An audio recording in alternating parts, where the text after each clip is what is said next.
आप सबको मेरा नमस्कार। एक अत्यंत महत्वपूर्ण मुद्दे पर आपके सामने हूं और पिछले 48 घंटे से एक दुष्प्रचार किया जा रहा था। मेरा अपना मानना है, डर सबको लगता है, गला सबका सूखता है। पिछले 48 घंटे से भारतीय जनता पार्टी कुछ तथाकथित इंस्टाग्राम इन्फ्लुएंसर्स के पीछे छिपकर कांग्रेस के खिलाफ एक दुष्प्रचार कर रही थी। ये मुझे ऐसा लगता है बेवकूफ़ी की हरकत कर रही थी, घटिया बातें कर रही थी और कहा जा रहा था कि कांग्रेस ने कुछ इंस्टाग्राम इन्फ्लुएंसर्स को एआई समिट के खिलाफ वीडियो बनाने के लिए पैसा दिया है। मैसेजेस दिखाए जा रहे थे, इसमें ना किसी का नंबर दिख रहा था ना किसी का नाम दिख रहा था, वो दोनों चीजें कटी हुई थी और कहा जा रहा था कि कांग्रेस ऐसा कर रही है। सर्वप्रथम तो कांग्रेस ऐसा क्यों करेगी? कांग्रेस इस तरह का फर्जीवाड़ा नहीं करती, इस तरह का फर्जीवाड़ा बीजेपी करती है। पहली बात, ये कोरा झूठ है। इंस्टाग्राम इन्फ्लुएंसर्स से दुष्प्रचार कराया जा रहा था और उसके बाद जब भारतीय युवा कांग्रेस ने कानूनी कार्रवाई करना शुरू किया और शिकंजा कसना शुरू किया तो ये ज्यादातर इंस्टाग्राम इन्फ्लुएंसर्स बिलबिला गए और अपने वीडियो डिलीट कर करके भागने लगे। अभी तक ज्यादातर वीडियो डिलीट हो चुके हैं। मेरे पास एक पूरी फहरिस्त है यहाँ पर, किसने वीडियो किया था, किसने डिलीट किया। मैं उसके बारे में नहीं जानना चाहती हूँ, मैं क्यों उनको फेमस करूँ, लेकिन ये सच है कि ये दुष्प्रचार जो था ये कराया जा रहा था और वो अब डिलीट करके भागने लगे। एक जमाना था जब इस तरह की चंडू खाने की खबरें बीजेपी चलवाने की कोशिश करती थी और वो खबरें चल जाती थी। अब वो दिन लद चुके हैं। सोशल मीडिया पर हम अग्रेसिव हैं, सोशल मीडिया पर हम हर चीज का, फेक न्यूज का पर्दाफाश करते हैं और ये पर्दाफाश भी हो गया क्योंकि उनमें से ज्यादातर अकाउंट्स वो अकाउंट्स थे जो प्रो बीजेपी नरेंद्र मोदी का गुणगान करते हैं, उनका चरण वंदन करते हैं। इसमें ऐसे अकाउंट थे जिनके 4-4 हजार फॉलोवर हैं। 4,000 फॉलोवर वाले अकाउंट से हमारा क्या लेना देना है? प्रो मोदी अकाउंट से हमारा क्या लेना देना है? हम किसी को कोई पैसे देके कंटेंट नहीं बनवाते हैं, ये काम आप करते हैं, इसलिए शायद आपको इसके बारे में ज्यादा पता होगा। इस तरह की स्क्रिप्ट बीजेपी फेक न्यूज की लगातार लिखती जाती है, लेकिन अब उनका बार बार पर्दाफाश होता है, लेकिन बेशरम है और शर्म इनको आती नहीं है। मैं आशा करती हूं आपके माध्यम से कि जिस मीडिया ने कल तथाकथित रील बनने पर बड़े डिबेट और शो किए, वो आज रील डिलीट होने पर भी शो करेंगे। क्यों ये इंस्टाग्राम इन्फ्लुएंसर्स आज वीडियो डिलीट कर रहे हैं? किसने इनसे ये वीडियो बनवाए? क्यों इन्होंने सार्वजनिक नहीं किया कि इनके पास किसके नाम से, किस नंबर से मैसेज आया? क्योंकि ऐसा कोई मैसेज कांग्रेस से नहीं आया। मैं आपको मैसेज भेजूं, उसमें आप मेरा नाम काट के किसी और के नाम से चलाने लगी। ये क्या फर्जीवाड़ा है भाई? और एआई समिट का पर्दाफाश हम क्यों करेंगे? एआई पर्दाफाश तो वहां के लोग कर रहे थे। प्रधानमंत्री जैसे ही आए, एआई में जिन लोगों ने अपना पैसा दे के कियोस्क खरीदा था उनको बाहर निकाल दिया गया। एआई समिट में चीनी रोबोट आया हुआ था, उसका गुणगान पहले डीडी न्यूज करता रहा, उसके बाद मंत्री महोदय करते रहे। एआई समिट में टेकवेयर चोरी हो गया। एआई समिट में इतना इंटरनेट ही नहीं था कि स्टेबल डेमोन्स्ट्रेशन हो सके। एआई समिट में मोदी जी ने कितनी फजीहत कराई, सबका हाथ उठवा दिया। सैम ऑल्टमैन कह रहा मैं बड़ा कंफ्यूज था, यहाँ पे हो क्या रहा था। यह असलियत है। एआई समिट का प्रभाव तब होता जब आप भारत का डेटा बचाते। आपने भारत का डेटा, हिंदुस्तान का डेटा अमेरिका के सामने आत्मसमर्पण करके, नतमस्तक करके उनको सौंप दिया है और अब इस तरीके फिजूल की हरकतें और बातें कर रहे हैं। असलियत यह है कि चीनी रोबोट पर कोई विवेचना नहीं हो रही है, कैसे वो वहां पहुंच गया।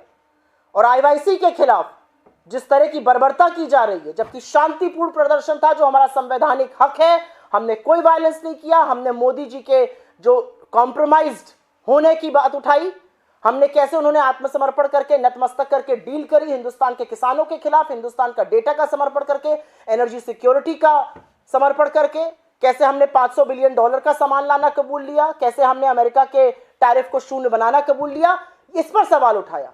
प्रधानमंत्री मोदी एक कॉम्प्रोमाइज प्रधानमंत्री हैं, लेकिन विनाशकाले विपरीत बुद्धि। प्रधानमंत्री इस कॉम्प्रोमाइज, ये बात नेता विपक्ष राहुल गांधी ने सदन में कही, सड़कों पर कही जा रही है, हार्ड फैक्ट्स और डेटा के साथ ये बात कही। बीजेपी का काउंटर कॉम्प्रोमाइज कैंपेन है। कम्युनिकेशन में जब आपके ऊपर कोई बात चिपक जाती है तो आप उसको दोहराते नहीं है। इनकी मति मर गई है। लेकिन मुझे खुशी है इस बात की कि डर के मारे ही सही, ये जो इंस्टाग्राम इन्फ्लुएंसर्स कानूनी कार्रवाई के डर से आज अपने रील डिलीट कर रहे हैं, इस पर भी मीडिया चर्चा करेगा और पता करेगा ये वीडियो इनसे किसने बनवाए, कितना पैसा लेके इन्होंने ये वीडियो बनवाए, अब क्यों डिलीट किए गए, क्यों इन्होंने नंबर नहीं दिखाए, नाम नहीं दिखाए जो तथाकथित कांग्रेस ने भेजे थे। क्योंकि कांग्रेस ने ऐसा कुछ नहीं भेजा था। वो मैसेजेस भी बीजेपी की आईटी सेल से आए थे, बीजेपी के नेताओं से आए थे। मेरे फोन में, अगर मेरा आप फोन उठा दीजिए यहां पर, मेरे फोन में तमाम ऐसे मैसेजेस आ चुके हैं जो सॉरी कह रहे हैं, जो खेद व्यक्त कर रहे हैं। मैं सार्वजनिक करके उन लोगों को फेमस नहीं करूंगी, लेकिन तमाम ऐसे लोग हैं जो मुझसे सॉरी कहकर वीडियो डिलीट कर रहे हैं। क्यों ऐसा हो रहा है, इसका सवाल का जवाब इस देश के सामने रखना चाहिए, देना चाहिए। आप आईवाईसी के खिलाफ जो कार्रवाई करिए, असली बात यह है कि आईवाईसी के खिलाफ आप जितनी बर्बरता कर रहे हैं, आप उतनी अपनी मिट्टी पलीद कर रहे हैं। आप दिखा रहे हैं कि कितना सत्ता का और संसाधनों का दुरुपयोग आप कर रहे हैं। I will very briefly make a statement in English on this. For the last 48 hours, there has been a witch hunt that's been going on.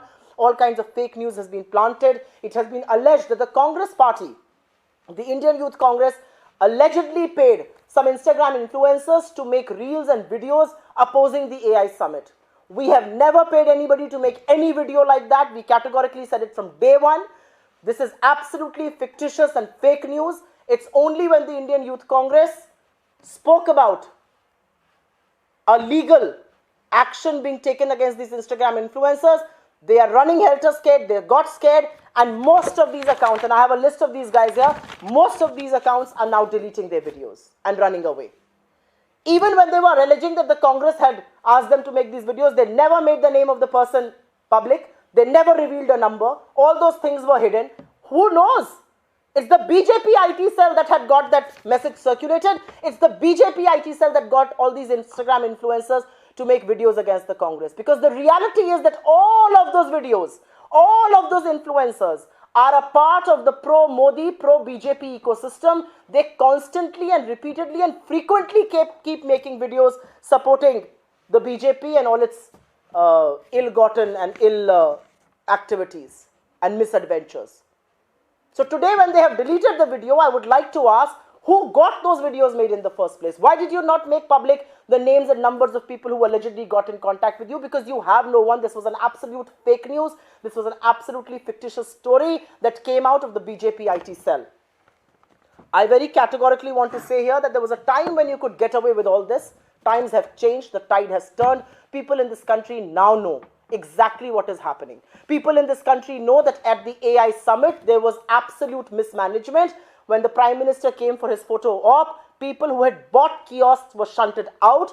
Techware was stolen. There was no stable internet. We got a Chinese robot at our innovation summit. What can be more shameful than that? And no, absolutely no inquiry has happened. How did the Chinese robot, how did a Korean ball, all of that make way into our own summit?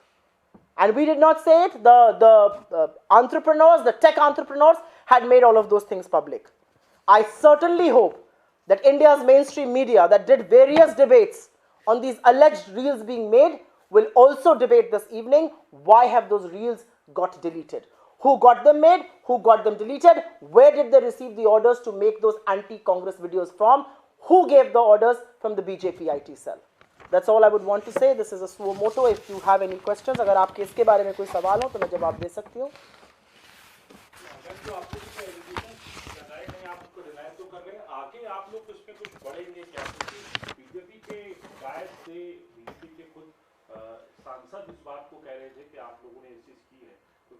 जो BJP के सांसद कह रहे थे वो झूठ बोलते हुए पकड़े गए और उनके खिलाफ तो कानूनी कार्रवाई और भी होनी चाहिए, क्योंकि उन्होंने पिछले 48 से 72 घंटों में ऐसे तमाम एआई जनरेटेड वीडियो लगाए हैं जिस पर उन्होंने एआई जनरेटेड भी नहीं लिखा है. कांग्रेस के एआई वीडियोस को डिलीट कराने वाली बीजेपी और खासतौर से अश्विनी वैष्णव जी और प्रधानमंत्री नरेंद्र मोदी जी, मुझे आपसे पूछना है कि एआई जनरेटेड वीडियो का एक क्राइटेरिया है और वो क्राइटेरिया है कि कैसे एआई जनरेटेड उस पर डिस्प्ले होना चाहिए. आपके वीडियोस पर, आपके पार्टी के वीडियोस पर, आपके नेताओं के वीडियोस पर, आपके सांसदों के वीडियोस पर वो एआई जनरेटेड नहीं लिखा है. इसके खिलाफ एक्शन आप कब लीजिएगा? या सारा एक्शन सिर्फ कांग्रेस पार्टी के खिलाफ लेना है? वो जो 25-30 बाबू बैठकर सहयोग पोर्टल में निर्देश देते हैं कि ये वीडियो डिलीट करो, वो वीडियो डिलीट करो, वो ये तथाकथित एआई वीडियोस जो बिना डिस्प्ले के बन रहे हैं, बिना डिस्क्लेमर के बन रहे हैं, वो कब डिलीट कराए जाएंगे? और जो भी कानूनी कार्रवाई है वो सारे रास्ते हमारे सामने खुले हुए हैं. लेकिन कानूनी कार्रवाई का नाम सुनते ही जिस तरह से इंस्टाग्राम इन्फ्लुएंसर्स ने अपनी वीडियो डिलीट करा है, दूध का दूध और पानी का पानी हो चुका है. किसने वो वीडियो बनाए थे, किसके कहने से बनाए गए, उनका सारा ट्रैक रिकॉर्ड आप देख लीजिए, उनकी सारी आप टाइमलाइन देख लीजिए. वो सिर्फ चरण वंदन के वीडियो बनाते हैं, वो सिर्फ बीजेपी के वीडियो बनाते हैं. ये कौन सी मूर्खता थी कि उन लोगों को आगे कर इस तरह का दुष्प्रचार किया जा रहा था? जी, no, only this. Thank you. बहुत बहुत धन्यवाद आपका, शुक्रिया.